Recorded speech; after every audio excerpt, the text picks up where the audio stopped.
Welcome in, ladies and gentlemen, to this week's episode of the Scrap Sheet.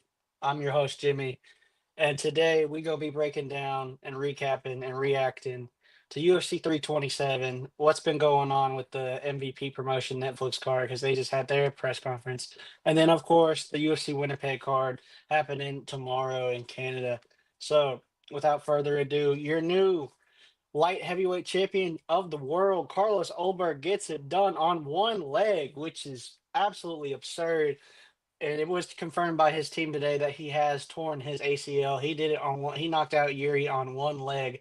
That was absolutely phenomenal. They did say if he would have lost that, if the fight would have went to the car, or if that first round would have ended, excuse me, sorry, getting all my words jumbled together. If that first round would have ended, they would have thrown in the towel. So Yuri would have won with a doctor stoppage. But you know how Yuri is, man. He left his chin in the air. He pointed down twice. He said he tried to he wanted to give him a no, you don't do that for your opponent, man. It's kill or be killed in there. He was trying. I get it. He's like an art of the samurai. He's all about honor and this. Then he said he felt bad about mercy. I was like, bro, you threw your hand down twice. You pointed down not once but twice, man. So if you're gonna point down, you got to throw. And he just got caught lacking on a check left hook with on one leg by Carlos Oberg. That was absolutely insane.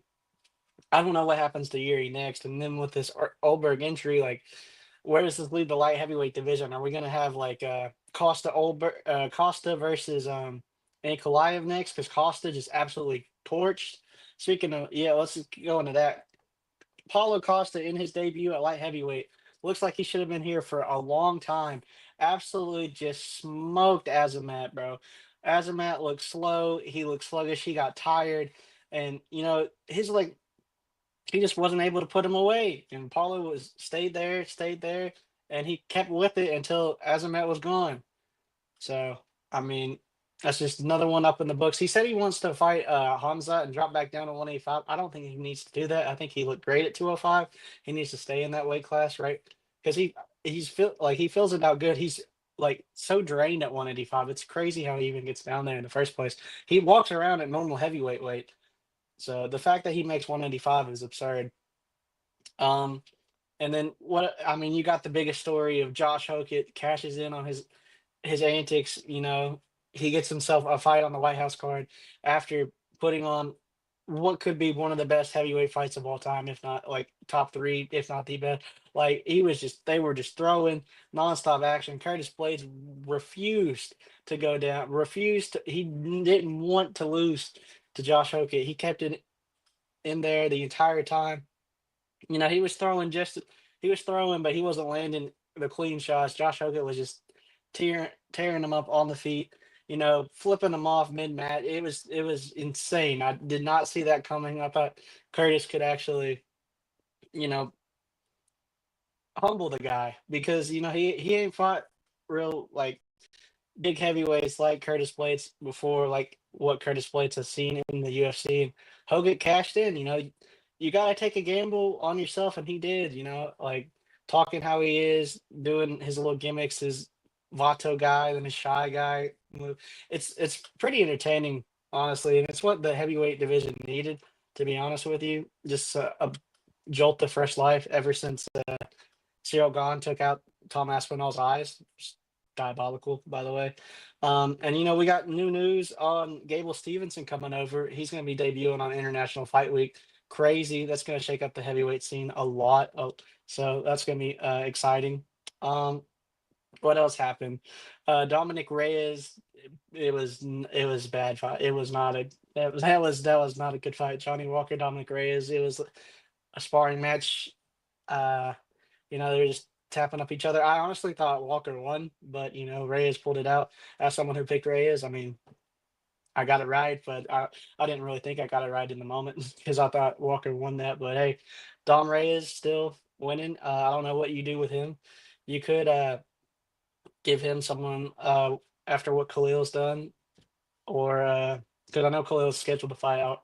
Forgot who right off the top of my head, but you could give him the winner of that, or you can give Jamal Hill still out there.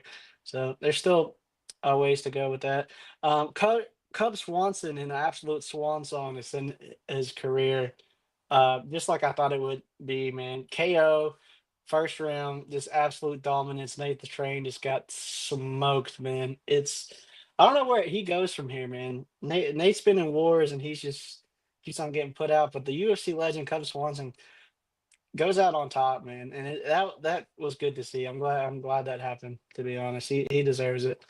And I'm trying to think if any what else was crazy. I mean, the card, honestly, 327 is probably 1B or 1A, depending on who you ask. Like this so far, this year, fight card wise, I would put this card up there. I would put UFC Seattle up there. Probably like my two favorite cards of the year, going out so far. So a lot of new life to see, and like we still got like we've had banger fights after banger fights. Like this has been a good season for UFC, man. A good first quarter. Now getting into quarter two. Just UFC 328 is stacked. Like I said, Josh Hockey versus Derek Lewis got added to the White House card. That actually, brings it to 7 fights, makes it more interesting. Another American's going to win, because both of them are American. Because I don't really see very many Americans winning on that card, man. Three max probably is my ultimate guess on that. But hey, it's just I don't know. I could be wrong though. We'll see. Next up, we have the MVP press conference. Ronda Rousey, doing her WWE promos. I wish I had Grim here because he had a comment. The crowd goes mild because I thought that was funny. She was all heart, all soul in that, and it was just not. I mean, she was right in one aspect, but wrong in the other. Like, I don't think Ronda Rousey versus Gina Carano is the biggest fight in MMA, like at all. I think Kayla Harrison versus Nunes really beats that, but she was right is in the fact that that's going to be the most seen fight card just because it's on Netflix.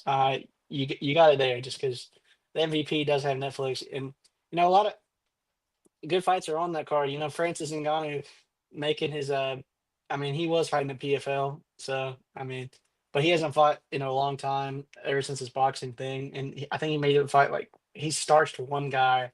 I think it might have been Lynn's too. So he comes back to starch him again. Like, so that's I mean, Francis Ngannou in round one. That's gonna be crazy. I mean, you got Mike Perry versus Nate Diaz. That's gonna be crazy. You know, Never thought, it's been a while since Nate's been in the ring, and Mike Perry was off doing this BKFC thing, so that'll be interesting to watch. And Muhammad Makayev, the problem at flyweight, the guy who won, kept that got cut from the UFC just because his style wasn't very entertaining. He was a wrestling first. I'm pretty sure he's still undefeated, so he's fighting a UFC vet, UFC legend. So that'll be fun to watch to see how that goes. Um, I'm trying to think of other storyline news besides the Ronda press conference calling out, just going at the UFC for being, I don't even know. It was just kind of weird to me, to be honest. I think I don't know why Ronda's going at Kayla so hard.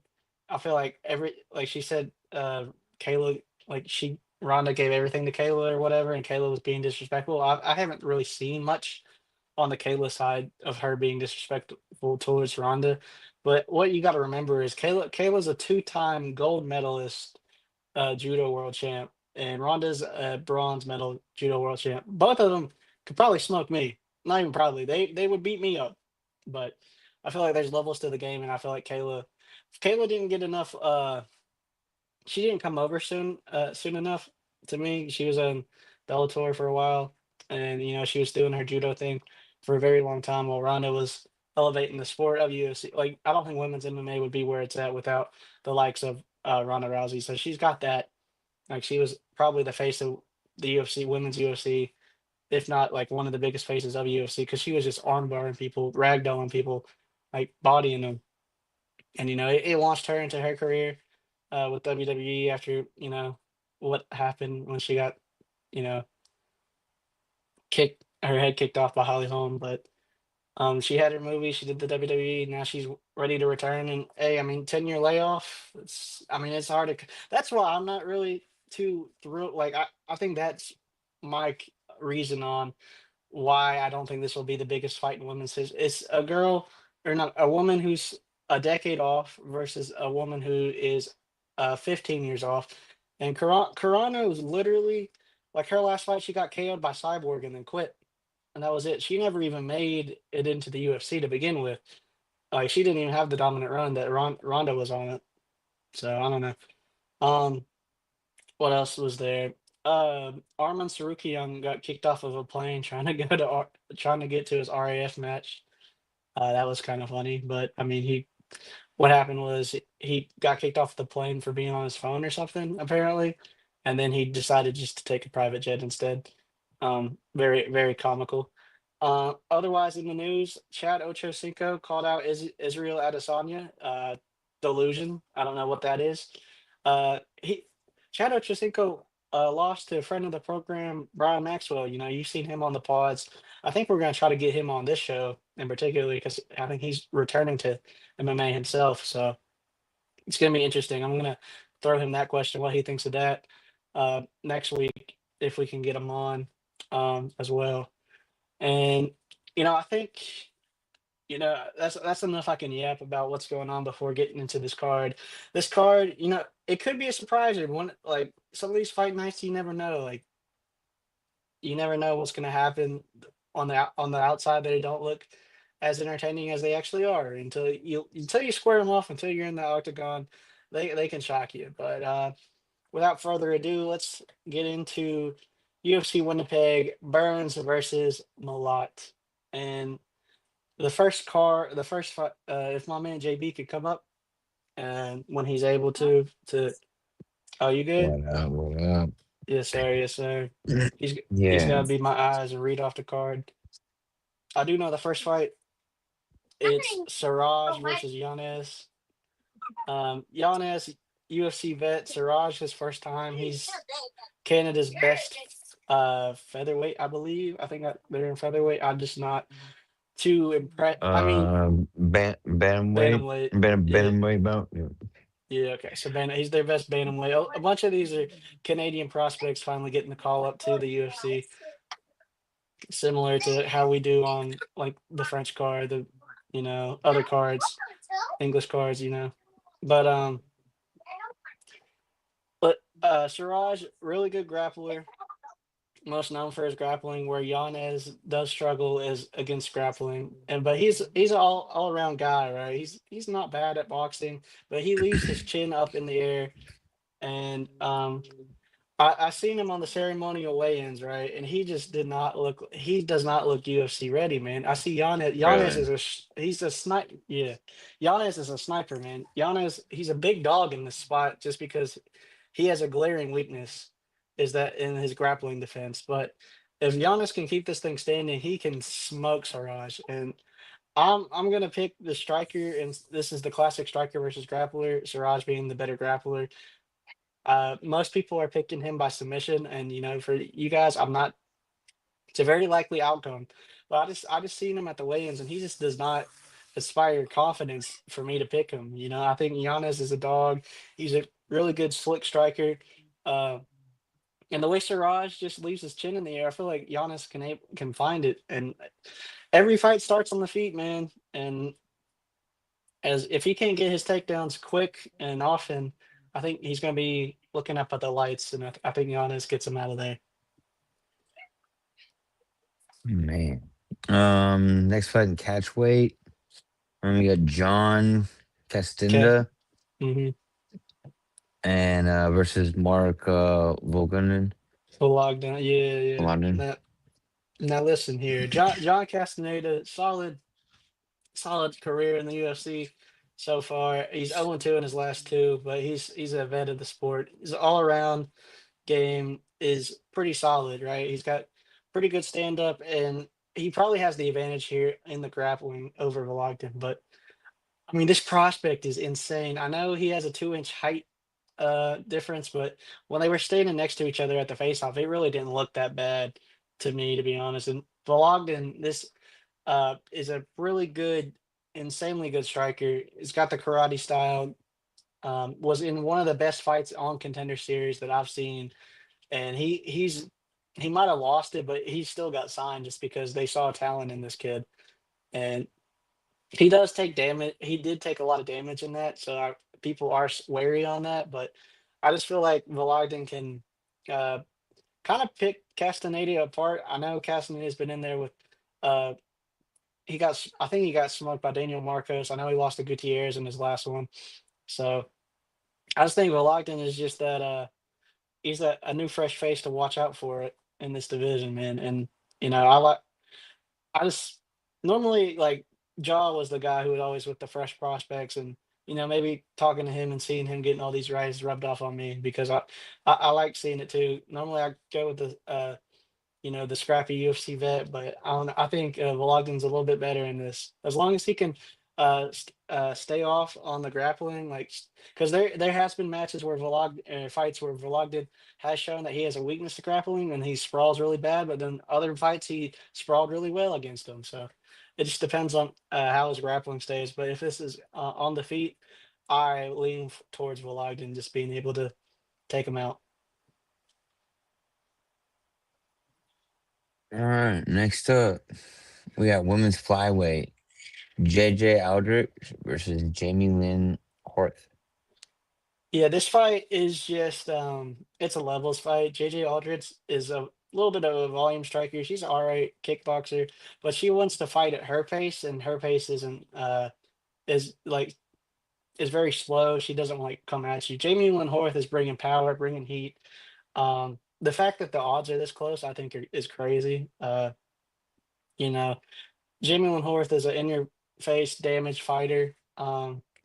And I just think she's fought the better competition, and I think she can get her out. She might be able to get her out. I don't know if she can. With that 25K bonus to finishes, you're seeing more finishes more often than not. People are going for it more. So she could, but I would lean more towards Horth. Uh, just straight money line. I think it's around minus 150. So, and I think she'll look probably like minus 300 in this fight. I'm just haven't been a fan of JJ Aldrich much. Like in her last two fights, like Horth knocked out Teresa Bleda, and she was an upcoming prospect. And JJ Aldrich's last fight, she beat 40-year-old Andre Leah, and it was just a slow back and forth, like playing to her pace is what I mean by that. Like that fight was in JJ Aldrich's hands because it was, she controlled it. I don't think Jamie Lynn Horth is going to allow that. She's gonna power and brood her way through and get the dub in her hometown or home country. I should say. I don't know where she's Um, actually from. I just know that she's Canadian. That's what. Next, we got women's bout Melissa Trodden Yeah, versus versus Derari. Daria Yeah. Zelenakova. Yeah, I'm Thank you. not. Yeah, Melissa Croden is a good. She's pretty solid Muay Thai. Where I think this is going to be decided is if I just her grappling is it good enough to keep Daria down? Daria does struggle with grappling. It's just I just feel like her wins are just not great to me. I mean, Daria's only lost to Aline Perez, and I feel like Aline Perez would body Croden. I know this is like MMA math, and that doesn't really pan out half the time. It's just whatever happens on that day. But I think Daria is the better striker. What I worry about is the in the clinch pocket uh, type things from Croden to get her down to dump for her position. But otherwise, if it's on the feet, I think Daria's got it. She can pick apart her from range. Um, I think she's the slicker striker out of the two. So I'm gonna go Daria on the dog side. The thing is that what I worry about this is it's gonna go. I think it's going to be a decision, and going against the Canadian in Canada, yeah, that's a bit risky. So we'll see how that plays out. But I'm on Daria. I think Daria can get it done. All right. Next, we got in the heavyweight bout Tanner Bozer versus Gokhan Serpim. Yeah, Tanya Bosner back in the UFC again. Never really know what you're gonna get with this guy. He's a good boxer, but he's just he struggles on the ground, and that's what Gokhan's good at is the grappling. I think Gokhan's just gonna. bulldoze his way, get him on the ground, and then probably get a ground and pound finish. Uh, I don't think either of the like I don't know. I don't think too highly of either of these guys in the UFC like heavyweight division. The heavyweight division's so like up in the air. It's for we're just waiting for new life. And I think I don't think either of these guys are gonna be the next top prospect, but in this fight I would lean more towards Gokhan. I think he was on I think he was the Bellator guy and he was doing pretty all right over there. So I'm gonna lean him just because Bosner's I don't know he's just very one dimensional, and I feel like Gokhan is more well rounded. Up next, middleweight bout: Julian LeBlanc LeBlanc. and Robert Valentine. Now this one is and Robert Valentin has been smoked in his UFC career. He got fed to Atuba Gautier, the next great prospect of this division.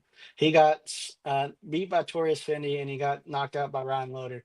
But listen, Julian LeBlanc is the most unathletic looking guy I've ever seen get in the cage, man, to make it a UFC. This guy, like, I mean, he's got decent fight IQ. He's just really slow. He's southpaw, and he's got a decent left leg, left kick that he can get up high. It's just I'm just not inspired. He got mogged. Isn't that what the kids are saying? He got mogged at the weigh-ins, man. And I just think Valentin is just gonna beat him, man. I think he's fighting for his job. Like I said, he got knocked out or he got beat 3 times in a row. This is my boy's career, or not, he's not really my boy, but you get the sentiment. Valentin's career is on the line and he looks ready. He was in shape, ready, and I think he's gonna be able to get the win here over LeBlanc, saving his career. I've never been less inspired by a guy than Julian LeBlanc, man. I swear. That's hilarious. All right, up next we got Dennis. I'm not even Yeah, bazooka. Bazooka. Okay, Yeah, and Marco Barbosa. Lucio Barbosa. Listen, Dennis Bazooka, he's a good boxer. He's all right. But how many wins does Dennis Bazooka have, real quick, JB, for the people? 14, right? He is 12-5. Okay, okay. So less than I thought. I thought he had 14. Barbosa is 17-2. Yeah, 14 of those are in the first round by KO. So he has more wins by first round finish than this guy has one fights. Um, I think that's enough breakdown. I think that's all you need to know. I'm going Barbosa by KO, probably round one. He could maybe Bazooka could maybe sneak out and make it to round two, but I think he's getting knocked out. I mean, it's this guy is a monster. Oh yeah. Um, Next up in the lightweight, we got Daigo Moises Yeah, Tiago and Moises versus versus Gage Young. Cage Young. All right, so I've been going back and forth on this. I think it's going to be a decision win. Gage Young, he's he's a pretty good, well-rounded fighter. He's got a good wrestling and he's all right on the stand-up. Tiago Moises' jiu-jitsu is just nuts, man. It's just nuts. His striking's all right. He does have the UFC experience over Gage Young, but Gage Young has been steadily working his way up over these guys, trying to make a name for himself.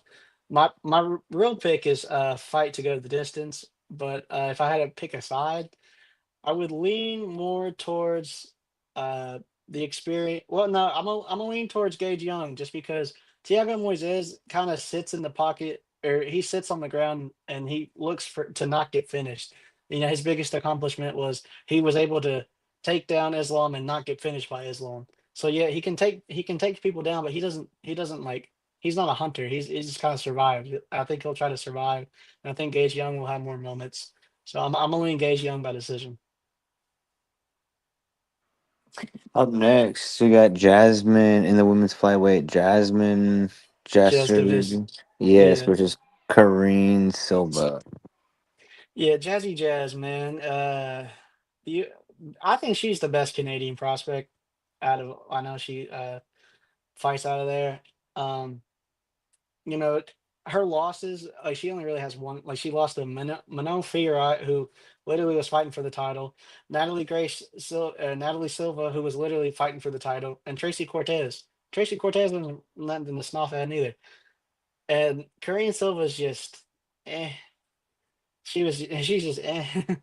I mean, she's got pretty solid jujitsu for the first round, and then she gets tired. She doesn't have a gas tank, and I feel like Jazz. I feel like the question is not if Jazz is going to win, but if Jazz gets her out of there. So my pick is just Vicious, but I don't know whether to go by decision or by stoppage. But the pick is Jazz. I'm a lean decision, but I wouldn't be surprised. Karini hasn't been as she's a fighting nerd. She hasn't lived up to the fighting nerd standard that has been set before by her male counterparts. But hey, Next man, you it's get not easy. It's not easy being a fighter, man. It's not. uh it doesn't seem like it. Up next you got lightweight bout Mandel Nalo versus Versus Shy Jai. Herbert. Another one. All right, this guy Manelo. He's making his UFC debut. He's been on the Bellator scene. I believe he's like 14-3. I believe. Um, Something like that. He's fought decent competition on the scenes, um, on the regional scenes is what I meant to say.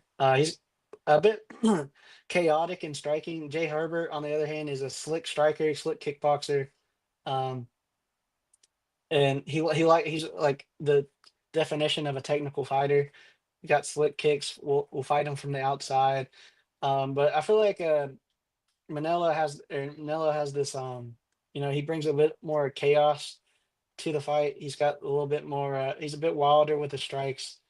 And I think this matchup with a technical striker is probably to his favor because he's seen archetypes like that before in the regional scene, just the technical striker side. But he does also probably, I believe, have the edge in the grappling just because he's a pretty solid wrestler from what I've seen. Um, I believe he also trains out of the TriStar GSP gym. So, he's fighting good guys there all the time, getting good sparring sessions in. So my lean in this fight is him, but I wouldn't be surprised. Jack Herbert does have the UFC veteran experience. His, you know, most notable thing was knocking down Ilya, almost uh making a name for himself right there. But he hasn't really done much since then. So I'm gonna lean towards the Canadian. I'm gonna take Nello, and his nickname is hilarious too. Rat Garbage. That's crazy. What a nickname. But yeah, I'm gonna go with Mandel to get it done in his debut. All right. But Kyler Phillips versus Charles Jordan in the Batman And way. the co-main event, Charles Air Jourdain versus Kyler Phillips. Listen, Kyler Phillips is washed, man. He's not. I don't think he's all that, man. He's a striker from the outside. He's pretty solid from the outside. He's a good distance striker. Charles Jourdain, ever since moving down, has found his rhythm, found his mojo. And listen, man, I think he's gonna mix it up good from all ranges, get in close, make Kyler Phillips break. And every time Kyler Phillips breaks, he'll jump to try to wrestle you. And Jourdain has solid jiu-jitsu, really good wrestling. And I believe his last three fights were ended by guillotine, where he submits people. So I think he's gonna wobble him on the feet, and then Kyler Phillips is gonna panic grapple and get himself choked out. So my side is Jourdain. All right.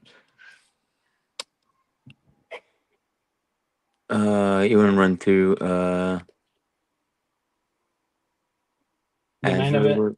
Oh yeah, right before the main event. Yeah, yeah, yeah. The Not Move podcast is fueled by W Energy. Smooth, jitter-free focus, and flavors that slap. Mango, berry, watermelon. Whatever gets you locked in, they've got it. Hit up W.GG, use promo code NOTMOVED, and snag 10% off your order. Stay not moved, stay energized. Number Friday nights, 9 Eastern. It's the Dribble, NBA edition on the Not Move podcast. We break down the week, the trades, the highlights, everything around the league. Tap in, chop it up with us, and get the takes that move the game forward. Stay not moved. The Not Moved podcast drop is here. Snapbacks, hoodies, mugs, stickers, totes, everything you need to rep the convo everywhere you go. Limited run, unlimited style. Tap the link, fill the cart, and tap into the Not Moved podcast every Friday night at 8 Eastern. We're bringing the scrap sheet, UFC edition. Every jab, every takedown, every headline. All the fights, all the drama, all the picks, right here. Watch live on YouTube or listen anywhere you get your podcast. Hit follow, hit subscribe. And stay not moved. Need some new Not Move drip? The In the Wickets hoodie just dropped. Super soft fleece, heavyweight feel, and the official NMP patch on the sleeve. Tap add to cart, check out, and let us handle the rest. In a couple days, it shows up at your door, ready to rock. Rep the podcast from the couch to the tip. Every Thursday night, the Not Move podcast drops a new episode of In the Wickets, our deep dive on everything around the NHL. We break down the plays, the trades, the stats, and the stories that matter. Plus a few hot takes along the way. Join us live at 8 p.m. Eastern, or catch it on your favorite podcast app right after. Same energy, same on. Tuesday nights just got louder. Ringside Rewind is live every week, 9 Eastern. We're breaking down Raw, SmackDown, and everything leading into the weekend. If it happens between the ropes, we're talking about it. Deep dives, hot takes, and a few surprise and replays. a whole lot of arguing. Yeah, but the good kind. Ringside. The Orphan Elimination Chamber tee just dropped. Fresh out the box. Look at this. That print is nasty. Chain link O, silver hit. It's tough. It's soft too, y'all. Fits right. Little drip for the Elimination Chamber weekend. We rocking these all season. If you're part of the Not Move fam, you already know. Jump on it before it's Grab gone. yours now at Not Move Shop. Episode of the Not Move podcast is brought to you by the MLB Shop. They have every team's gear, from classic caps to World Baseball Classic hoodies, all official and all ready for game day. Tap the link in our bio to head straight to the shop and snag your favorite merch. The drop is here. NMP gear built for every day and game day. Hoodies, mugs, and the Coach Common jersey in bold gold. Rep the movement. Feel the energy. Shop new arrivals. if you're craving baseball talk that doesn't flinch, tap in with us Monday nights at 8 Eastern. It's the Rusty Mitt MLB edition of the Not Move podcast. Breakdowns, debates, all the swings and misses without the fake fluff. Join us live or catch the replay wherever you get your pods. Rusty Mitt, not moved. Stay not moved. Attention Not Move Nation. Our first ever jersey has landed. The NMP by JB Sport Talk collab brings premium mesh, bold gold accents, and that undeniable game day energy. Plus, hoodie drop. Today's episode of Not Moved is brought to you by Open Goal, the world's #1 backyard goal. If you love soccer but hate chasing balls into the neighbor's yard, this thing is a game changer. Its rebound net sends missed shots right back to you, and the side nets keep your landscaping and your windows safe. It's perfect for kids, for training, or just having fun. Today's episode of the Not Moved podcast is brought to you by Walmart.com. With our storefront in the Walmart app, you can get everything you need. Pick up or have it delivered. We ordered dinner while recording and it showed up before we wrapped. Better Good sweet corn and burrata ravioli. Nuri protein drinks, even St. Patrick's Day treats. Walmart.com. Not Move, fam. Southgate edition just landed and it's fire. Check the tee. Watch out for the skis and the wickets. Hockey stick, cricket wickets, all vibes. We got hoodies, mugs, caps, beanies, whatever you need. Cop yours before they... At the Not Move podcast, just drop the gear. Heavyweight hoodies, premium cotton, street ready. Caps, mugs, and more. Every detail on point. Whether you're hooping, tailgating, or just repping the pod, NMP fits the culture. Limited drops. When they're gone, they're gone. Cop yours today at notmoveshop.fourthwall.com. It's time for It's the main time. event of the evening. Gilbert, 39-year-old Burns. Starting. Proper Mike Malott. I messed up his nickname. My bad. That's hilarious. I'm not a fan of Mike Malott after what he did to Kevin Holland, but he's fighting a 39-year-old Gilbert Burns who was good in 2019, 2020, 2021. That was when his run was good. That was 5 years ago, almost 4 or 5. I want to pick Gilbert Burns with everything in my soul, because after what Mike Malott did, after his constant dick shots to Kevin Holland, and just getting that win really irked me, because no one should win like that. No one at all. In fact, if the refs were doing it what they are now, taking points left and right willy-nilly, Kevin Holland would have won that fight. Am I going to do it? Am I going to take 39-year-old Kevin Gilbert Burns to do this? I mean, he's crazy money. Like I mean, it has come down because Mike Malott was at -600. Now he's -300. The books have been bet down to pick more people are on Burns. It's just, I think if you're the safe play really is the fight to go to the distance, just because both of these guys gas, and if it gets past the third round, it's not going to finish. Um, I just feel like Gilbert Burns has the wrestling advantage, but like I said, he's old, man. He's one of the UFC vets. He's fought everybody and anybody. Um, and Mike Malott, he's a slick striker, man. He's good. He's in his hometown or in his home country, Canada, like where he was last time, where he got his win. I just, I'm gonna pick Burns, but I think Malott can win. I I just can't go against my heart with Burns, man. You know, there's picking with your head and there's picking with your heart, and I'm just not a fan of Mike Malott. So I'm gonna let my bias take over, and I'm gonna pick Gilbert Burns to, do it one more time, turn back the clock. He hasn't won a fight in a while. I think he's on a 3 fight skid, a three fight losing streak. He can snap it here because hopefully, I don't know. The thing is, like Gilbert Burns, he's a good striker and he's a pressure grab. What he does with the grappling is where he'll have the advantage. It's just he's gonna be so slow compared to Mike Malott out there, man. Mike Malott's younger. He's got the probably the crispier strikes now. Um, it's gonna be a hard watch. I'm gonna go with Gilbert Burns, but to avenge Kevin Holland for what he did to him. But Kevin Holland did call Mike Malott out. It's like I want my rematch. So who knows? He said if Gilbert Burns wins, he wants him. That'd be an interesting fight. Either way, I'm a lean Burns, but I wouldn't be surprised if Malott won. I'm picking a lot of dogs, man. This is my dog card. I've stamped it as my dog card. Dari is a dog. Giannis is a dog. Vologdin's a dog. Valentine was a dog until it got switched, and I probably switched for good reason. He absolutely looks massive compared to LeBlanc. Um, who else was a dog that I picked? Oh no, I got multiple dogs. I think the Huskies are out in Canada, man. I'm going with the dogs. I think that's it for me, man. We're gonna be back next week breaking down another card. Maybe one of our co-hosts. I think Brian Maxwell gonna come for that one, JB, next week? We gonna get an interview for him. Yeah, I gotta holler at him, but I'm pretty sure. Yeah, all right. So we're gonna be interviewing Brian Maxwell. Maybe he'll sit in and do a fight card breakdown with us. I know he's getting back in the MMA world. I did shout him out earlier because his former opponent, Chad Ochocinco, called out Izzy, and I thought that was hilarious. So I can't wait to get his thoughts on that.